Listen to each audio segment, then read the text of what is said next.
Hello guys, welcome to mini vlog. म चाहिँ आइसकेँ। एभ्रिवान सबैलाई गुड मर्निङ।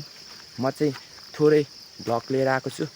सो गाइजहरू हेरेर मलाई साथ सहयोग गरिदिनु होला गाइज।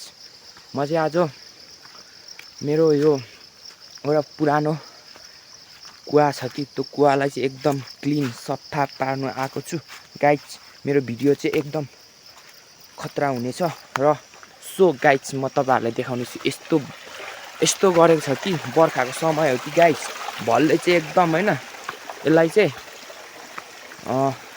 भलले माथिबाट फोहोर सबै लिएर बगाएर यस्तो बनाएको छ कि गाइज, म यसलाई चाहिँ एकदम क्लिन बनाउने छु गाइज। हेर्नुहोस् यस्तो छ कि गाइज, यसको हालत चाहिँ म एकदम क्लिन बनाउँछु कि यसलाई सफा गरेर होइन गाइज। अब म यसलाई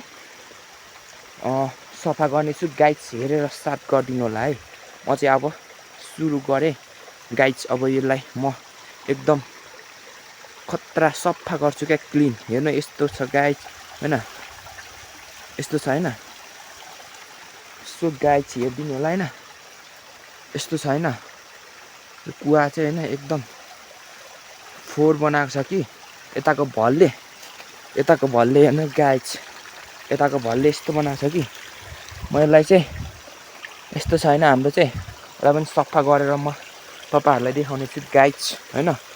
ल म चाहिँ अब सुरु गर्न गइरहेको छु होइन, हेरेर साथ गरिदिनु होला गाइज मेरो ब्लग।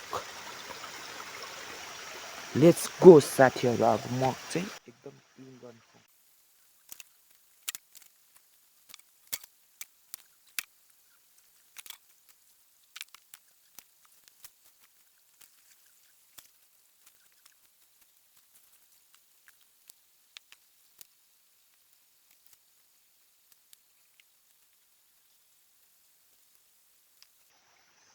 सो गाइज अब चाहिँ होइन अलिकति यसको अहिलेको भन्दा त धेरै परिवर्तन भयो नि त होइन। यो अब यस्तै गरिसकेपछि चाहिँ चट्ट लाएर यो पनि थोरै राम्रो भइदियो नि त। यति भए पनि होइन, चट्ट लाएर होइन यति भए पनि एकदम सफा भयो जस्तो एउटा भयो नि त होइन गाइजहरू।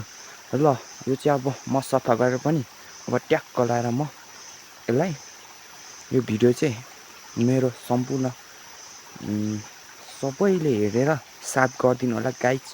अब फेरि यस्तै भिडियो आउनेछ अर्कोचोटि गाइज। म सफा गरेर पनि अब घरतिर लाग्नुपर्ने हुन्छ गाइज। म अब यो भिडियो चट्ट लाउने छु गाइज, हेरिदिनु होला सबैले होइन। अहिलेको भन्दा त लुक्स अलिक राम्रो भयो नि त होइन गाइज। हेर्नु त ल guys, by by guys, by by.